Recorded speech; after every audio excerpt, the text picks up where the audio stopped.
The stars shimmered on the view screen as Ambassador Ethan Miller straightened his tie one last time. Today was the day humanity would join the Galactic Council. After decades of reaching for the stars, humans had finally discovered faster-than-light travel, and within months, alien ships appeared at the edge of the solar system. "Are you ready, sir?" asked Lisa Bennett, the chief xenolinguist assigned to the diplomatic team. Ethan nodded, his throat dry.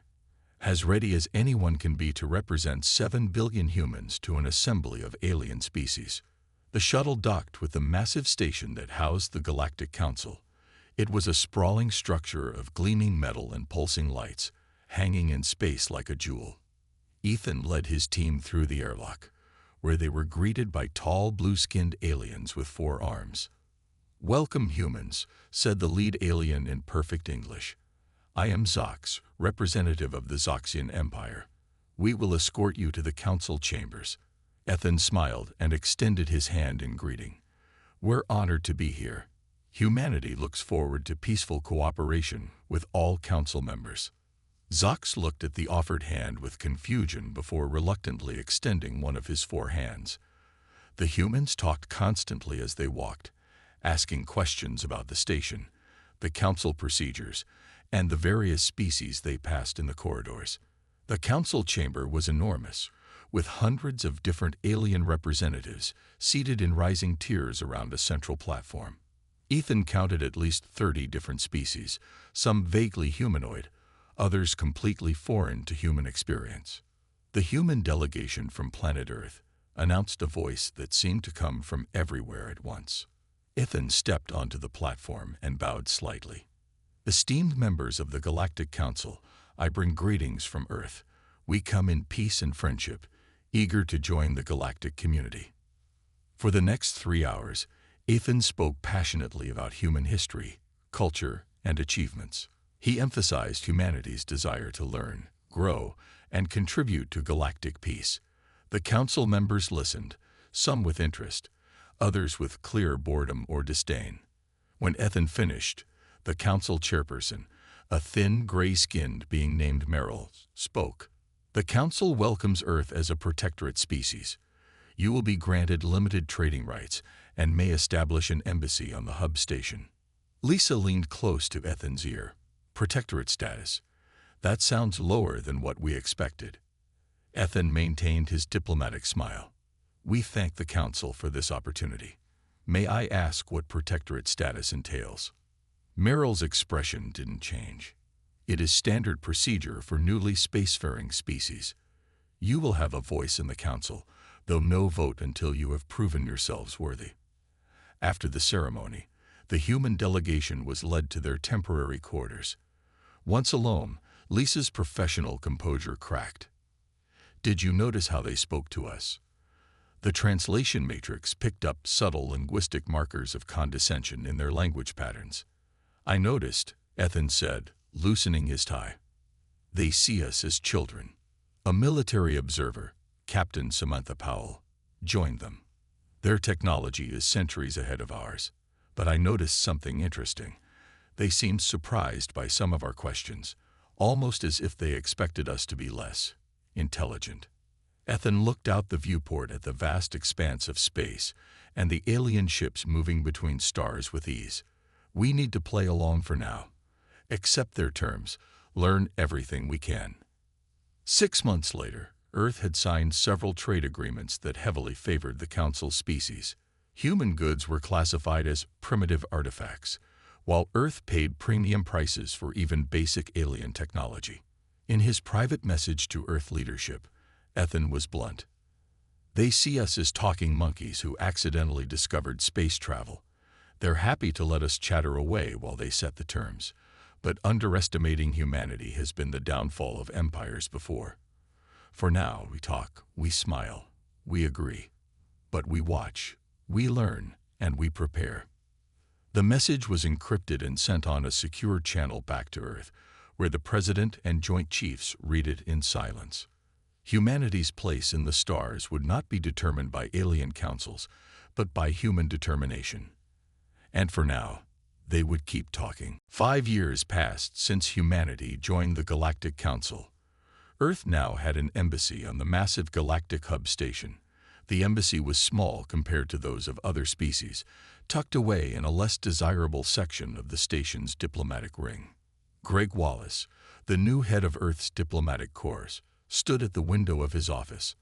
Outside, alien ships of all shapes and sizes moved through space. Greg had a reputation for talking his way out of any situation. The council species found it both amusing and tiresome. "Another request denied," said his assistant, placing a tablet on his desk. "The council won't allow us to expand our trade routes to the Centauri sector." Greg sighed. "Let me guess. They say it's for our own protection." As always, they claim the sector has dangers unsuitable for protectorate species. 5 years of constant diplomacy had earned humans a reputation across the galaxy. They were known as the species that never stopped talking. Humans debated, negotiated, and discussed everything. During council meetings, human representatives always spoke the longest, trying to improve Earth's standing through careful diplomacy. Behind closed doors, the council species mocked them. "Have you heard the latest human proposal?" A Zoxian diplomat joked to a Merilite colleague in a private lounge. 20 pages of text to request a simple mining permit. They talk and talk but accomplish nothing. The Merilite laughed. "They believe words have power. How primitive." Meanwhile, in a different part of the hub, military commander Samantha Powell observed an alien military exercise through a viewing window. She had been invited as a courtesy. Really just another way for the council to show off their superior technology. Sam watched carefully as alien ships demonstrated weapons capabilities far beyond what they had shared with Earth. She took mental notes of everything, knowing this information would never be officially shared with humans. Back on Earth, in an underground facility beneath the Rocky Mountains, Dr. Olivia Clark led a team of scientists examining a small piece of alien technology. They had been quietly reverse engineering council tech for years, making breakthroughs that were kept secret from their alien allies. "We've figured out their shield harmonics," Olivia told the Joint Chiefs of Staff in a secure briefing room. "And we improved upon it. Our version uses 30% less energy." The president nodded. "Keep this quiet. Let them think we're still struggling with basic fusion technology." At the edge of human space, near Jupiter's orbit, a small Earth patrol vessel encountered a Vorn ship. The Vorn were among the more aggressive council species, reptilian and territorial. "You are in restricted space, human vessel," the Vorn commander hissed through the communication channel. "This sector now belongs to the Vorn Confederacy." Captain Alan Brooks kept his voice calm. "With respect, this is recognized human territory under council law. We've been mining the outer asteroids for decades. The council has reassigned this sector. You were informed last cycle." In fact, Earth had received no such notification. This was the third such misunderstanding in recent months. Following protocol, Alan backed down. "We'll withdraw and consult with Earth Command." Later that week, in the Earth Embassy, Greg Wallace received the report about the Jupiter incident. It wasn't the first time. Small encroachments on human territory had become common, always followed by claims of miscommunication. "They're testing us," Sam Powell said during the emergency meeting, "seeing how much we'll tolerate." Greg nodded grimly. "And they expect us to keep talking, filing complaints, and making speeches while they take what they want." "Then maybe it's time we do something unexpected," suggested Dr. Clark, who had joined via a secure channel from Earth. That night, Earth leadership began secret preparations, while human diplomats continued their endless conversations in council chambers. Military vessels were retrofitted with new technology. Hidden factories began production of advanced weapon systems. Training programs for space combat were intensified. The council believed humans would always talk their way through conflicts. They had no idea that beneath the constant stream of human words, something dangerous was building. Silence. 10 years had passed since Earth joined the Galactic Council. Despite a decade of contributions, sharing cultural knowledge, and following every rule, Humans were still treated as second-class citizens of the galaxy. Merchant Captain Alan Brooks guided his trade vessel into the docking bay of a Marilite space station. This was his third delivery this month, bringing Earth goods to alien markets. As his crew unloaded the cargo, Alan noticed something odd on his ship's security feed. A Zoxian technician was scanning the engine room when he thought no one was looking. "That's the third time this month," Alan said later, showing the recording to Greg Wallace at the Earth Embassy. "They're copying our ship designs, our technology." Greg looked tired. 10 years of smiling through insults had worn him down. "We've filed 17 complaints about technology theft. The Council dismisses them all." Meanwhile, on Earth, Dr. Olivia Clark had made a disturbing discovery. She had been granted limited access to the Council's historical archives as part of a cultural exchange program. What she found made her blood run cold. It was never going to change, she told President Karen Rodriguez in the Oval Office. "Look at these records. Every protectorate species in the last 500 years has remained a protectorate, some for thousands of years." The president studied the data. "They never intended to make us equals. Worse," Olivia continued, "any species that developed too quickly was deliberately held back. Some even disappeared from the records entirely." That same day, Commander Samantha Powell reported another territorial violation. This time, a Vorn ship had destroyed an unmanned Earth research station orbiting Saturn, claiming it was an unauthorized surveillance device. The Council had ruled in favor of the Vorn without even hearing Earth's evidence. "They're becoming bolder," Sam said. "They know we'll just talk and complain, but never act." President Rodriguez called an emergency meeting of Earth's leadership. Representatives from every nation gathered in a secure underground facility. For the first time in decades, there were no broadcasts, no records, no public statements about the meeting.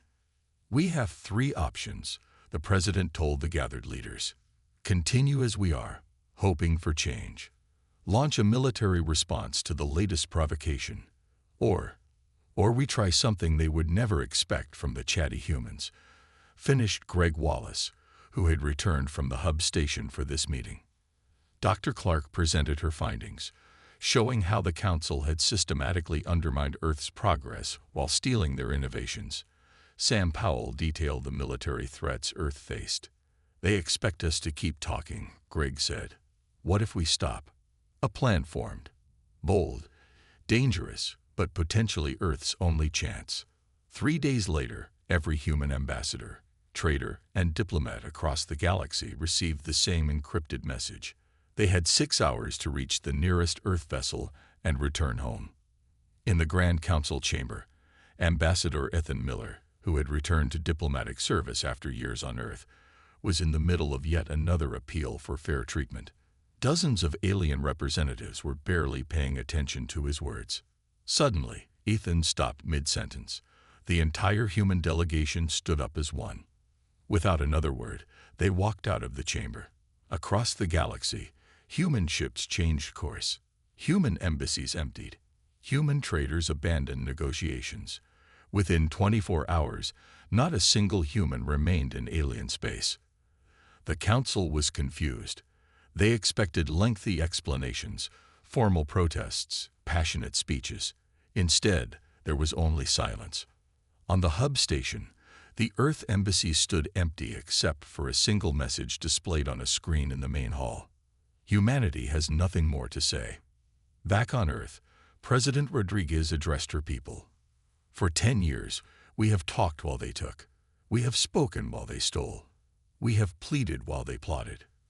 From this moment forward, Earth speaks only through action." The Council expected humans to return within days, full of apologies and ready to resume their endless talking. They were wrong. The Council chamber was unusually quiet. 1 month had passed since the humans had walked out, and still, no word had come from Earth. "This childish tantrum has gone on long enough," said the Zoxian representative, 4 arms gesturing in irritation. "They will return when they realize they need us." Ambassador Eric White of the Marilites was not so sure. I have studied human history. They can be unpredictable when pushed too far. The Vorn representative hissed in dismissal. They are weak. All talk, no action. But as the second month of silence passed, unease spread through the council. Human trading ships no longer visited alien ports. Human diplomats did not send messages. The Earth embassy on the hub station remained empty. The council sent a formal delegation to Earth. The ships returned without ever making contact. They reported that they had been met at the edge of the solar system by automated buoys that simply broadcast. Earth is not receiving visitors at this time. By the third month, the silence had become disturbing. Council observers reported something even more troubling. They could no longer monitor Earth. Surveillance satellites had gone dark. Long-range scanners encountered interference. The entire solar system had become a blind spot in their network. This is not the behavior of a primitive species having a tantrum, Ambassador Eric told the council. This is calculated. The council voted to send a diplomatic communication drone to Earth with a message offering minor concessions. The drone never returned. 4 months into the silence, the first economic impacts hit the council worlds. Certain Earth resources had become integral to some alien industries. Prices for these materials soared. Several smaller council members who had relied heavily on Earth trade began to struggle. Perhaps we misjudged the humans' importance, suggested a Marilite economist during an emergency session. The Vorn representative snarled, we should force them back into the council. A small military demonstration would remind them of their place. But the council was hesitant to take military action. Something about the complete silence from a species known for endless talking was deeply unsettling. We don't know what they're doing in there, said Eric. For all we know, they could be building. Building what? Interrupted the Zoxian.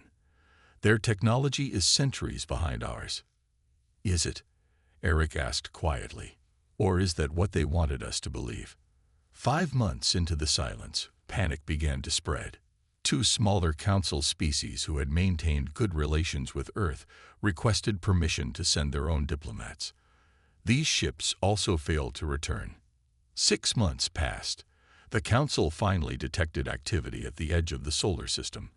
Hundreds of small objects moving outward.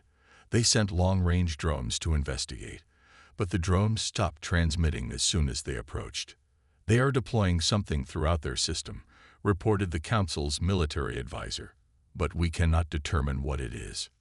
7 months into the silence, the council was in crisis. Reports came from across the galaxy of Earth ships being spotted, then vanishing. These ships looked different, sleeker, larger, with unfamiliar energy signatures.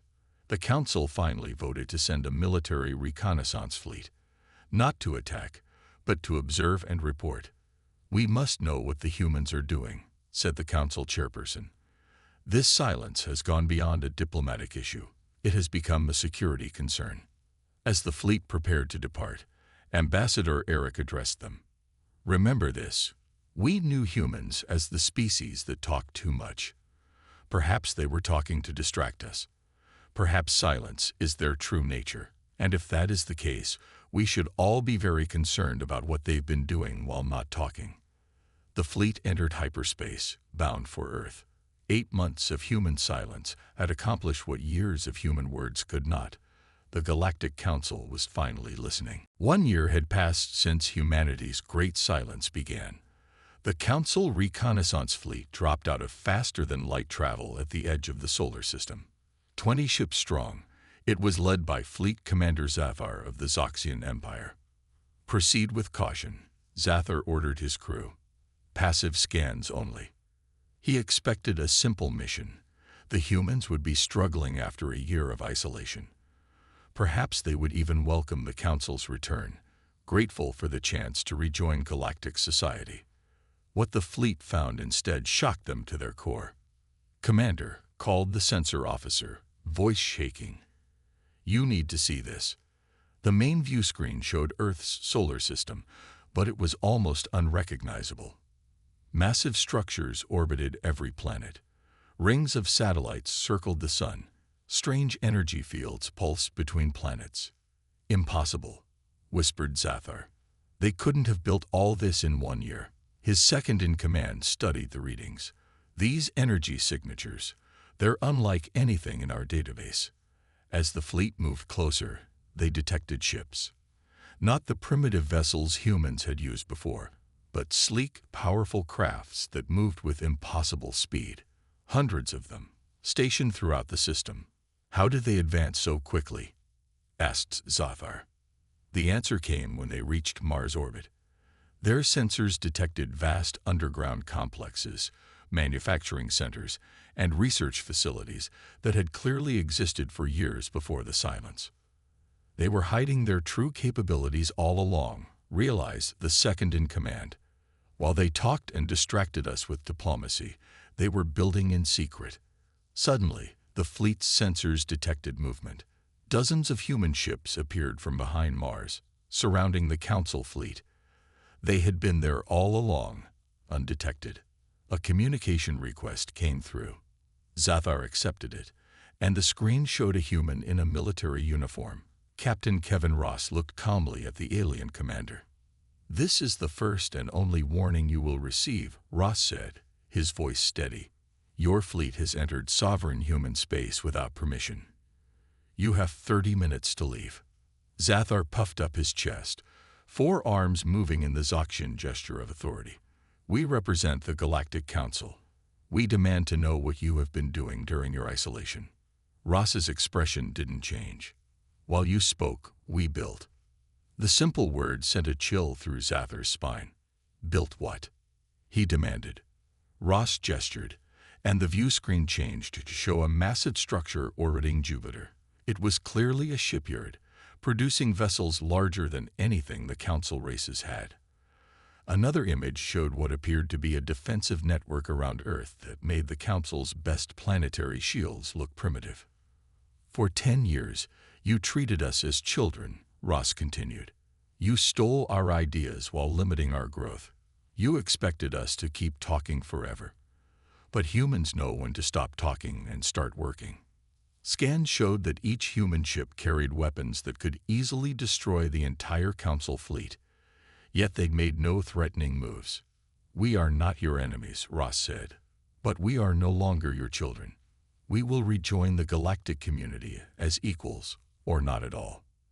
Zathar looked at his tactical display. His fleet was completely surrounded. The human ships could have destroyed them at any moment, yet they simply waited. 25 minutes remaining, Ross said calmly. After a hurried conference with his officers, Zathar gave the order to retreat.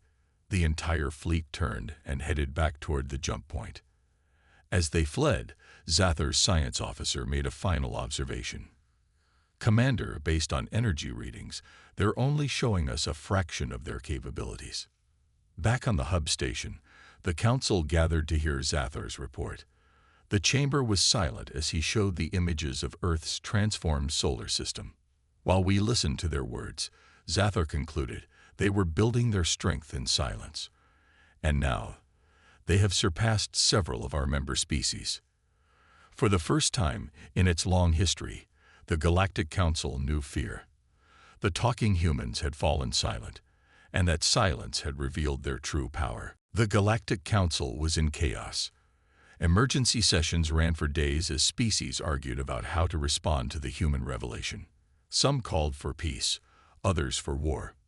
"We must contain the human threat before it spreads," insisted the Vorn representative, pounding his scaled fist on the table.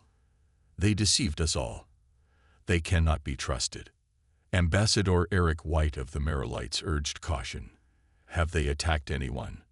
"No. They simply built defenses and revealed their true technological level. Perhaps we should reflect on why they felt the need to hide from us." But the Vorn were not interested in reflection. 3 days after Zathar's report, without Council approval, the Vorn Confederacy launched an attack on a human mining colony in the asteroid belt of a nearby star system. The Vorn sent their elite battle fleet, 40 warships armed with their most powerful weapons. They expected a quick victory that would prove humans were not as powerful as they seemed. What happened next was recorded and witnessed by representatives from several council species who had followed to observe.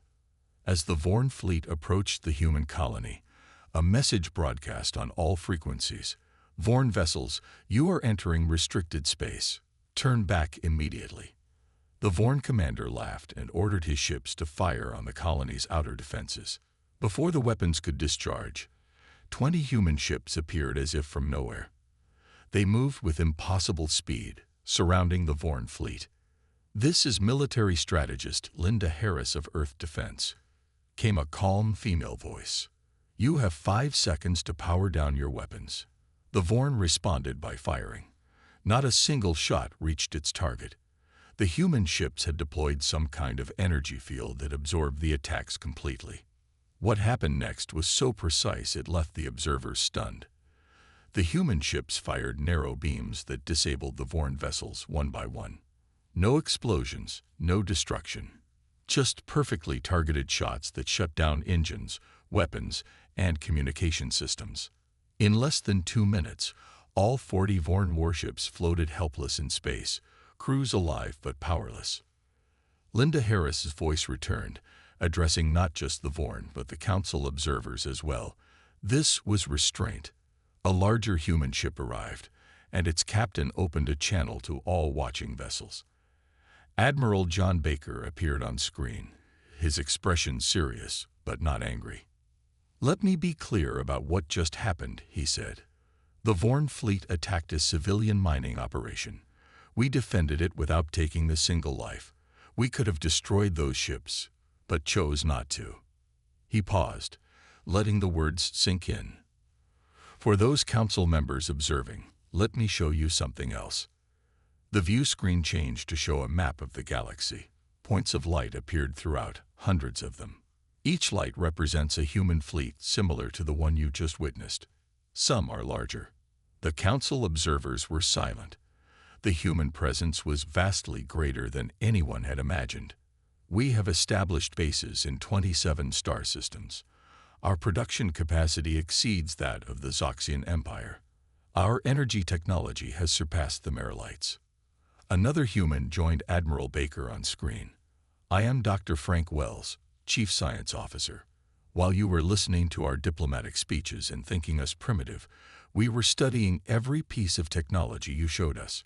We reverse-engineered it, improved it, and built our own versions." Dr. Wells smiled slightly. "You gave us the greatest gift possible: time. Time to build while being underestimated." The human ships began to tow the disabled Vorn vessels back toward Vorn space. Admiral Baker spoke one last time. "We will return these ships and crews unharmed. We suggest the Council meet to discuss a new relationship with Earth, one based on equality and respect. We await your response. Until then, we will continue our silence." As the human ships vanished back into faster-than-light travel, the Council observers rushed to report what they had seen. The Council chamber erupted into angry accusations. Species blamed each other for underestimating humans. Alliances fractured as members chose sides. The age of ignoring humanity was over. The silent humans had spoken through action, and the galaxy would never be the same. 2 weeks after the Vorn attack, the Galactic Council sent an urgent request to Earth. They wanted to meet, to negotiate, to talk. After 15 months of human silence, the Council was now the one desperate for conversation. The message requested that Earth send representatives to the hub station for an emergency summit. The response was brief: "We will receive your delegation on Earth." This was unprecedented. Council meetings were always held on neutral ground, but humanity was setting new terms now. 7 days later, a council ship carrying delegates from all major species arrived in Earth orbit. They were escorted by a human vessel that dwarfed their own. From space, Earth looked different than it had a year ago. Massive orbital platforms surrounded the planet. Space elevators connected the surface to orbital stations. The council delegation was brought to a building in a city called Geneva. They were led into a large circular room with a single round table. Only one human waited for them. "I am Secretary of Defense Paul Martinez. He said as the aliens took their seats, "I will represent Earth in these negotiations." The council chairperson, a Marilite, began with a prepared speech about galactic harmony and cooperation. Paul Martinez listened without expression. When the chairperson finished the long address, Martinez's response was unexpected. "We will rejoin the galactic community under the following conditions." He placed a small device on the table. It projected a list of 5 items. First, Earth and all human colonies will be recognized as a fully independent power, equal to any council member. Second, all technology restrictions on Earth will end immediately. Third, any species that wishes to leave council protection may do so without penalty. Fourth, the council will create a new oversight body with equal representation from all species. Fifth, the Vorn will withdraw from territories they have seized from other protectorate species. The Zoxian representative waved all 4 arms in protest. "These demands are outrageous. You cannot dictate terms to the council." Paul Martinez said nothing. He simply looked at the Zoxian until the alien fell silent. "These are not demands," Martinez finally said. "These are the conditions under which we will speak again." The Vorn representative hissed. "And if we refuse?" Martinez still did not raise his voice. "Then we will continue our silence. We will continue our building. We will continue to advance. And you will continue to wonder what we are doing." The council representatives glanced at each other nervously. A year of human silence had already changed the balance of power. What would another year bring? The chairperson tried another approach. "Perhaps we could discuss modifications to some of these points." Martinez stood up. "There is nothing to discuss. You have 32 hours to decide." With that, he left the room. In total, he had spoken exactly 32 words during the negotiation. As the council delegation debated among themselves, a door opened and another human entered. It was Diane Foster, once a senior diplomat who had spent years in council chambers trying to improve Earth's standing. "You look surprised to see me," she said. "Did you think we would forget how you treated us for 10 years? She placed another device on the table. It showed recordings of private council meetings, conversations where council members had mocked humans, planned to limit their growth, and discussed ways to steal their innovations. "We had listening devices in your chambers the entire time," Diane explained. "We heard everything. While we talked publicly, we listened privately." The aliens were shocked into silence. "Secretary Martinez has given you 32 hours, Diane continued. "I suggest you use them wisely. We spent 10 years trying to be heard through words. Now we are being heard through silence. Which do you prefer?" She left them with the evidence of their own duplicity playing on a loop. Outside the room, Diane joined Paul in a monitoring center where they watched the council delegation argue among themselves. "Do you think they'll agree?" she asked. Paul nodded. "They have no choice. They finally understand what we learned long ago." "What's that?" "That silence can be more powerful than 1,000 speeches." 10 years had passed since the Geneva Summit, as it came to be known throughout the galaxy. The Council had accepted all of Earth's conditions. They had no choice. The balance of power had shifted, and the humans had proven they could thrive in silence. The galactic political landscape had transformed. Earth now led an alliance of formerly marginalized species who had chosen to leave Council protection. What had once been a single governing body was now a more balanced arrangement of several power centers. On the hub station, the Great Hall had been rebuilt. Where once the council chambers had elevated the founding species above others, now all representatives sat at the same level. The new Galactic Charter, written in part by human legal experts, guaranteed equal rights to all spacefaring civilizations. Ethan Miller, the first human ambassador who had addressed the council 20 years earlier, walked slowly through the new chambers. He was older now, his hair gray, but his eyes still sharp. He watched representatives from 30 different species engaged in respectful debate. "Hard to believe this is the same place," said a voice beside him. Commander Susan Mitchell had joined him. She oversaw the Joint Defense Fleet that now protected all charter signatories. The fleet combined technology from a dozen species, with humans often serving as the bridge between different engineering philosophies. Not the same place at all, Ethan replied. And not just the architecture. They watched as a young Zoxian representative consulted with a human advisor before addressing the assembly. The Zoxians, once among the most dismissive of humans, had become close allies after the restructuring. "Do you ever miss the old days?" Susan asked. "When humans were known for talking too much." Ethan smiled. "We still talk. The difference is now people listen." Across the station, in what had once been a private lounge for only the highest council races, a reception was being held. Species that had once been separated by rigid hierarchy now mingled freely, sharing food, drink, and conversation. In a quiet corner, former council chairperson Merrill spoke with Diane Foster, who now served as Earth's senior diplomat. "I must confess something to you," Merrill said, voice low. "When you humans fell silent, it was the most frightening moment in my long career. We suddenly realized how much we had underestimated you." Diane nodded. "That was the point. But how did you convince your entire species to participate, to maintain the silence for so long?" "We didn't have to convince anyone," Diane explained. "Once people understood how we had been treated, how our openness had been used against us, they united. Humans have a saying, actions speak louder than words." On Earth, in the same Geneva building where Paul Martinez had delivered his 32 words, a class of young diplomats from a dozen species studied together. Their instructor was pointing to historical records of the Great Silence. "The lesson here isn't that talking is bad," explained the instructor.